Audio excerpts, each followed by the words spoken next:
Le message était clair dimanche devant la préfecture à Épinal, dire non à la proposition de loi Duplon, censée apporter des réponses à la colère des agriculteurs depuis plusieurs mois et qui doit être finalisée ce lundi en commission paritaire. Et parmi la centaine d'agriculteurs et apiculteurs rencontrés lors de cette mobilisation, à l'appel de la Confédération paysanne, de l'abeille vosgienne et Apivauge, certains n'avaient que peu d'espoir.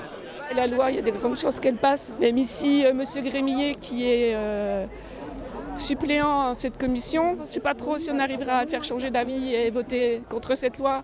Ou en tout cas, s'il peut faire écrire dans la loi qu'il n'y ait pas de néonicotinoïdes ou pas d'épandage par drone, ce serait déjà bien. La Confédération paysanne et les apiculteurs d'un côté, la FNSEA et les jeunes agriculteurs de l'autre, tous sont pourtant d'accord pour que les freins au métier d'agriculteur soient levés, mais pas de la même manière visiblement. Il y a quelques semaines, les agriculteurs de la FNSEA et des JA étaient eux aussi rassemblés, mais dénonçaient un détricotage complet du texte après son passage au Sénat. L'examen de loi avait été repoussé après la contestation par les députés écologistes notamment. Les réponses qui sont données à travers cette loi, ce sont des réponses qui servent les intérêts de la FNSEA et de l'agro-industrie. Oui.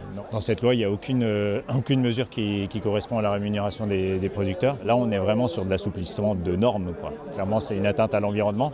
C'est un gros risque aussi d'accaparement des ressources puisque ce texte de loi comporte aussi des facilités en tout cas pour la mise en place de bassines, donc de projets de stockage d'eau industriel, quoi. L'inquiétude est grande donc pour les agriculteurs rencontrés, mais aussi pour les apiculteurs qui craignent de nouveaux ravages sur leurs ruches si certains insecticides sont de nouveau autorisés.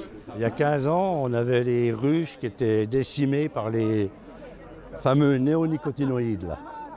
Et là, la loi Duplon, pour soi-disant améliorer la production agricole, veut réintroduire les néonicotinoïdes, destructeurs de tous les insectes pollinisateurs, des abeilles en particulier, et de tout le monde, des hommes.